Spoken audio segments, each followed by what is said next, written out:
Ngayong pumasok na ang buwan ng Disyembre, inaasahang mas dadagsa pa ang mga mamimili ng pang Noche Buena sa Divisoria. Kaya naman asahan na raw ang pagtaas ng presyo ng mga ito. Balitang hatid ni Haji Rieta.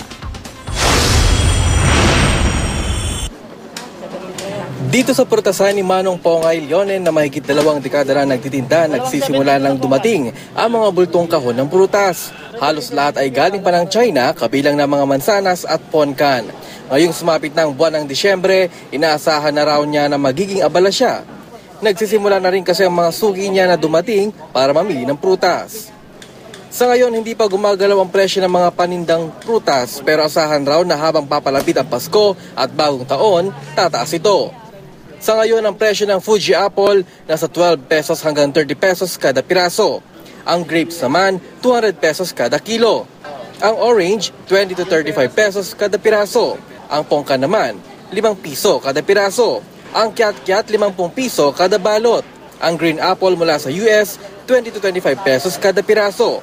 Ang US apple, 20 to 25 pesos kada piraso.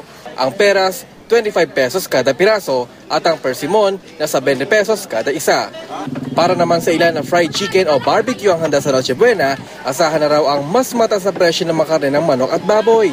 Sa ngayon kasi halos araw-araw tumataas ng 2 piso hanggang 5 piso ang presyo nito mula sa kanilang supplier.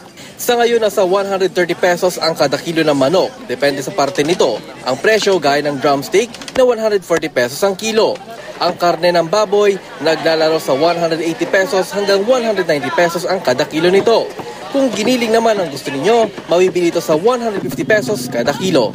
Tulad yung sinabi nila na high supply, price is low, di ba? Kasi hindi malaman ngayon na ang supply kung marami o kokonti. Panigurado ako nasa 150, aabot ng 150 ang kilo. Paano wala bang tawad pag ganun? Hindi ko lang alam kasi depende kapag araw-araw kasi may tasang manok 2 piso, 5 piso. Haji Rieta, GMA News.